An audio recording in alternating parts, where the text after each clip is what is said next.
आदाब। मुनसिफ टीवी में आपका इस्तकबाल है। मुनसिफ जोहार की खबरों के साथ मैं हूं मोनी सनवर। देखेंगे तमाम बड़ी खबरें। आगाज हेडलाइंस के साथ। सुर्खियों को पेश करने में ताउन किया है डॉक्टर ऑर्थो ऑयल के साथ साथ डॉक्टर ऑर्थो कैप्सूल्स साथ लेना ना भूलें। सीएम हेमंत सोरेन ने बजट को बताया 2050 तक समृद्ध युवा झारखंड का रोड मैप। बोले युवाओं, किसानों और महिलाओं पर किया गया है खास फोकस।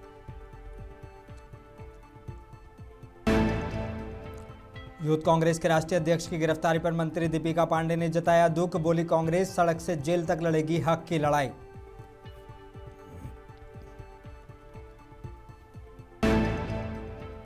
गिरडी गोलीकांड का मुख्य आरोपी 24 घंटे में गिरफ्तार। 5 अन्य भी दबोचे गए। देसी पिस्टल और जिंदा कारतूस बरामद।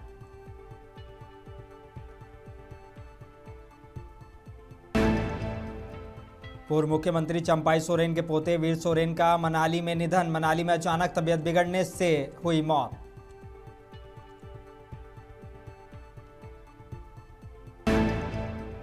और तेजस्वी यादव का एनडीए सरकार पर बड़ा हमला। बिहार में बढ़ते अपराध पर सियासत गर्म।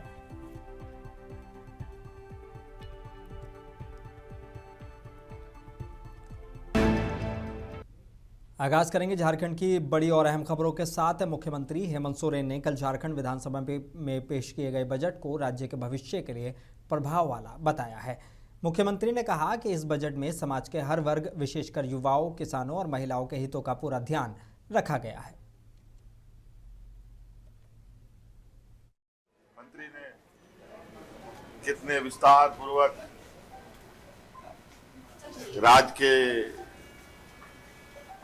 विकास को लेकर और बिल्कुल पारदर्शिता के साथ अपनी बातों को कहा भी और बजट भाषण के कॉपी में भी है। और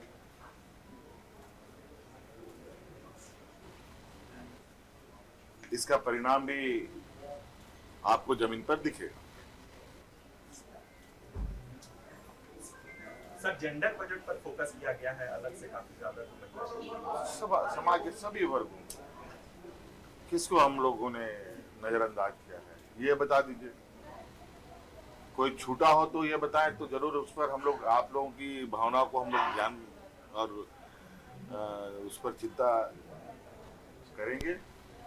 हम लोगों ने लगभग सभी वर्गों को, सभी क्षेत्र को छूने का प्रयास किया। झारखंड के पूर्व मुख्यमंत्री चंपाई सोरेन के पोते वीर सोरेन का हिमाचल प्रदेश में अचानक निधन हो गया। जानकारी के मुताबिक वीर सोरेन घूमने के लिए मनाली गए हुए थे। 24 फरवरी को अचानक उनकी तबीयत बिगड़ गई। हालत गंभीर होने पर उन्हें तुरंत नज़दीकी अस्पताल में भर्ती कराया गया, लेकिन इलाज के दौरान उनका निधन हो गया। इस असामयिक घटना की खबर मिलते ही परिवार में मातम पसर गया। परिजनों के साथ साथ राजनीतिक और सामाजिक क्षेत्र में भी शोक की लहर है। दिल्ली की एक अदालत ने आज भारतीय युवा कांग्रेस के राष्ट्रीय अध्यक्ष उदय भानुचिब को इंडिया एआई इम्पैक्ट समिट 2026 में कांग्रेस पार्टी के द्वारा किए गए हालिया विरोध प्रदर्शन के संबंध में दिल्ली पुलिस की 4 दिन की हिरासत में भेज दिया है। इसे झारखंड सरकार के मंत्री दीपिका पांडे सिंह ने कहा कि ये गिरफ्तारी पीएम मोदी के डर को दर्शाती है। उन्होंने आगे कहा कि कांग्रेस यूथ के सिपाही राहुल गांधी के बब्बर शेर हैं। उन्होंने कहा कि कांग्रेस ये लड़ाई सड़क से लेकर जेल तक लड़ने को तैयार है। नेशनल प्रेसिडेंट है, उनकी गिरफ्तारी ये बता रही है, दर्शा रही है कि किस प्रकार से नरेंद्र मोदी जी को भय हो गया है। एक कॉम्प्रोमाइज डील किया गया और एब्स्टिन में फाइल में नाम आने के बाद उनके मंत्री का नाम, उनके खुद का नाम, उसको कैसे छुपाया जाए, कैसे इन बातों को दबाया जाए, उसी का यह प्रयास है। तो यूथ कांग्रेस के सिपाही राहुल गांधी जी के सिपाही हैं। बब्बर शेर कहते हैं राहुल गांधी जी। कांग्रेस अब इस लड़ाई को सड़क से लेके जेल तक लड़ने के लिए तैयार है। यूथ कांग्रेस के कार्यकर्ता किसी से भी नहीं डरने वाले। ये जो ट्रेड डील हुआ है वो अंडर प्रेशर हुआ है। एब्स्टिन के फाइल में नाम आने की वजह से अपनी डिग्निटी को बचाने के लिए देश को गिरवी रख दिया गया है। तो हमारे यूथ कांग्रेस के साथी देशभक्त हैं और वो इस लड़ाई को, हम सब मिलकर के इस लड़ाई को अंजाम तक लाएं। This is so funny. AI summit में जो देश का अपमान हुआ वो इस बात से हुआ कि चाइना का बनाया हुआ माल ला करके देश का एक यूनिवर्सिटी खुद का प्रोडक्ट बना रहा है। इस बात से लोगों को शर्मिंदगी नहीं हुई। शर्टलेस प्रदर्शन से लोगों को शर्मा रही है। ये तो संवैधानिक है। आप शांतिपूर्वक अगर प्रदर्शन कर रहे हैं और अपनी बातों को सामने ला रहे हैं तो ये लोकतांत्रिक तरीका है इन बातों को।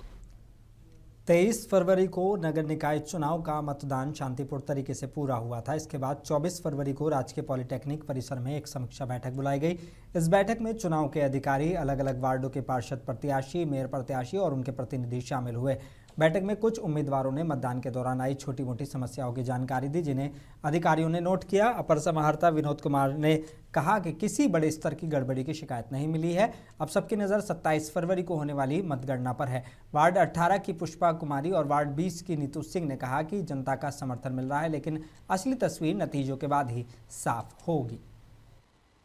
आज की बैठक मूल रूप से हम लोग कल जो वोटिंग हुआ था उसका स्क्रूटनी करने के लिए बैठे थे और हम लोगों ने स्क्रूटनी किया। ऑब्जर्वर साहब भी सभी लोगों की बात सुने। कोई भी गंभीर ऐसे मामले नहीं आए जिसका संज्ञान लेके हम लोग कोई अलग दृष्टि रखें कि वोटिंग में कोई दिक्कत होगी। ऐसा ना पब्लिक ने कोई बताया, ना हमारे जनप्रतिनिधि ने बताया, न उपस्थित कैंडिडेट ने बताया। सुझाव भी लिए गए। सुझाव ठीक है, सुझाव है चुनाव को उत्तरोत्तर कैसे बेहतर किया जाएगा इस संबंध में है, नो कि और कोई अदरवाइज कोई चीज। जो लोग अंगूठे में जो अंगूठे से जो मतलब स्टाम्प दिए थे, क्या उनका चुनावी वो राज्य निर्वाचन आयोग के निर्देश के आलोक में काउंटिंग की जाएगी। अगर उसको इनवैलिड बताया जाएगा तो इनवैलिड होगा, वैलिड बताया जाएगा तो वैलिड होगा। राज्य निर्वाचन आयोग का जो निर्देश होगा उसका पालन किया जाएगा। देखिए, मेरा समस्या बोल के भी कोई फायदा नहीं है, क्योंकि मैं सबका सुन रही हूँ, मैं सबसे सक्षम हूँ और जो भी कुछ है बस सामने आपको 27 तक आ जाएगा रिजल्ट। बिल्कुल। आपको लगता है कि 27 तारीख को जब परिणाम आएगा वो आपके अभी कुछ कह नहीं सकते हैं। मेरे वार्ड नंबर 20 में वोटिंग कम हुआ है और इस बार मैं अनुमान में लगा रही हूँ कि सस्पेंस में है। इस बार कुछ कह नहीं सकते हैं, जब तक काउंटिंग नहीं होगा मैं रिजल्ट बता नहीं सकती। जामताड़ा नगर निकाय चुनाव की मतगणना को लेकर सियासत तेज हो गई है। बीजेपी समर्थित उम्मीदवार रीना कुमारी के प्रतिनिधिमंडल ने जिलाध्यक्ष सुमित शरण और भाजपा नेता वीरेंद्र मंडल के नेतृत्व में उपायुक्त के माध्यम से स्टेट इलेक्शन कमीशन को ज्ञापन सौंपा है। ज्ञापन में आरोप लगाया गया है कि चुनाव प्रचार के दौरान उम्मीदवार के प्रचार वाहन को रोका गया और समर्थकों को प्रचार से वंचित करने की कोशिश की गई। साथ ही ये आशंका जताई गई कि मतगणना के दौरान भी अनियमितता हो सकती है। प्रतिनिधिमंडल ने मांग की है कि मतगणना पूरी तरह निष्पक्ष, पारदर्शी और नियमों के तहत कराई जाए। उनका कहना है कि जनता के जनादेश के साथ किसी भी तरह की छेड़छाड़ बर्दाश्त नहीं की जाएगी।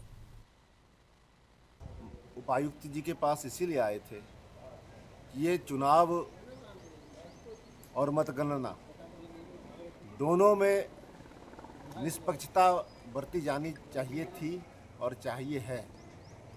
लेकिन अगर रीना कुमारी जी को भाजपा का समर्थन प्राप्त है, सिर्फ इसी वजह से अगर उनके साथ कोई अन्याय हो या जनता ने जो मत दिया है उसमें कोई गड़बड़ी हो या मतगणना में कोई गड़बड़ी हो, ये अन्याय की बात हो जाएगी। तो हमने अपनी चिंता माननीय उपायुक्त महोदय को ये रखी है कि ये निष्पक्ष हो मतगणना, और जनता ने जो निर्णय दिया है उस निर्णय को पूरी निष्पक्षता के साथ फिर जनता को वापस उसका परिणाम बताया जाए। और किसी भी तरीके से सिर्फ इसलिए कोई दिक्कत ना आए, किसी तरीके का कोई षड्यंत्र ना हो, किसी तरह कोई परेशानी ना हो कि रीना कुमारी जी अभी सत्ताधारी दलों के साथ नहीं है, क्योंकि ये चुनाव निष्पक्षता का दायित्व जिला प्रशासन का है। निर्वाचन जमशेदपुर नगर निकाय चुनाव की मतगणना 27 फरवरी को होगी। 23 फरवरी को मतदान संपन्न होने के बाद अब जिला प्रशासन ने काउंटिंग की तैयारियां लगभग पूरी कर ली हैं।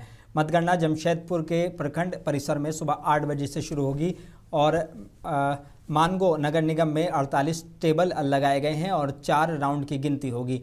जुगलसाई नगर परिषद में 14 टेबल पर 3 राउंड में मतगणना की जाएगी। वहीं चकुलिया नगर पंचायत में 9 टेबल पर 2 राउंड में वोटों की गिनती होगी। प्रशासन का कहना है कि सुरक्षा और पारदर्शिता के पूरे इंतजाम किए गए हैं। तीनों निकायों के नतीजे शाम करीब 6 बजे तक आने की संभावना है।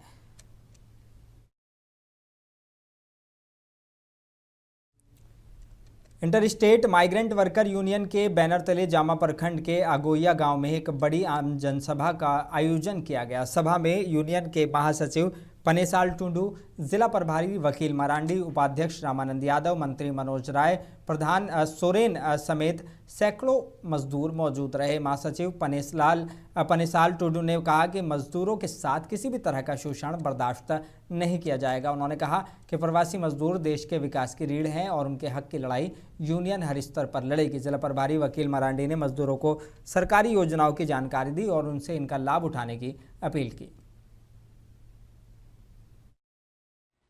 आज हम लोग यहाँ बैठक के माध्यम से मजदूरों को उनके हित के बारे में जानकारी देते हुए जागरूक किए एवं साथ ही हम लोग ये भी निर्णय लिए कि उनके साथ हो रहे अत्याचार को inter state migrant worker union कभी बर्दाश्त नहीं करेगी। ज़रूरत पड़े तो सड़क से लेके ब्लॉक तक, ब्लॉक से लेके जिला तक आंदोलन करने के लिए भी साथ देने को तैयार हैं। आज मजदूरों को अनेक प्रकार से ठगीकरण किया जा रहा है। अगर देखा जाए कि पर्याप्त रोजगार नहीं मिलने के कारण मजदूर भाई सब पलायन कर जाते हैं काम के तलाश में, उनके साथ बहुत तरह का अत्याचार होता है। गिरिडीह नगर निगम चुनाव के दौरान हुए गोलीकांड में पुलिस ने बड़ी कार्रवाई करते हुए मुख्य आरोपी शिवम आज़ाद को महज 24 घंटे के अंदर काजी नजरुल इस्लाम एयरपोर्ट से गिरफ्तार कर लिया है। उसके साथ 5 अन्य आरोपियों को भी पकड़ा गया है।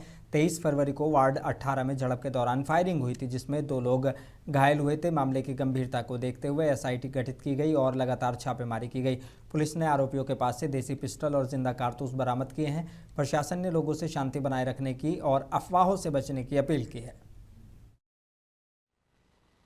शिवम आज़ाद और उसके सहयोगी के द्वारा ये गोली चलाया गया है, ये बात जब सामने आई तो उसको लेके तुरंत जो है वो सेक्टर मजिस्ट्रेट के बयान पर प्राथमिकी दर्ज की गई पचम्बा थाना में, कांड संख्या 1526। और उसके बाद इस घटना में जब जानकारी मिली कि 2 व्यक्ति घायल हैं और घायल के परिवार के तरफ से जो रबीना खातून है, जो उनके पति समीम रैन जो है उनके वो इंजर्ड है, ये जानकारी मिली और उनके द्वारा जो है पचम्बा में एक लिखित आवेदन दिया जिस पे भी कांड दर्ज किया गया 16/2026 और उनके द्वारा ये बताया गया कि घटना में किस तरह से हुई और उन्होंने आज़ाद उर्फ शिवम कुमार श्रीवास्तव, हर्ष श्रीवास्तव, राजकुमार, मंजीत पासवान, राजेश प्रजापति, इकराम अंसारी, विकास हाड़ी और कई नामजद का जिन्होंने नाम उसमें जिक्र किया है और इसके अलावा अन्य सहयोगी और 15-20 अज्ञात लोगों के विरुद्ध लिखित रूप से दिया, जिसमें कि अविलंब कांड दर्ज किया गया। और चूंकि घटना की संवेदनशीलता को देखते हुए उपायुक्त महोदय के द्वारा और मेरे तरफ से हम लोगों ने जॉइंटली इसको पहल करते हुए एक टीम बनाया गया, जिसमें कि एसडीपीओ सदर और उसमें सभी डीएसपीज को इसमें इन्वॉल्व किया गया और 4 टीमें बनाई गई और जो ह्यूमन इनपुट और टेक्निकल इनपुट के आधार पर इसमें छापामारी करते हुए शिवम कुमार श्रीवास्तव उर्फ शिवम आज़ाद, दूसरा अमित विश्वकर्मा, तीसरा आकाश हाड़ी, चौथा मंजीत पासवान और 5वां किशोर पासवान, ये सभी की गिरफ्तारी की गई है। और तलाशी के क्रम में इनके द्वारा जो हथियार जिससे फायरिंग की गई थी वो 7.65 mm का देसी पिस्टल और 2 7.65 mm का जिंदा गोली बरामद किया गया है।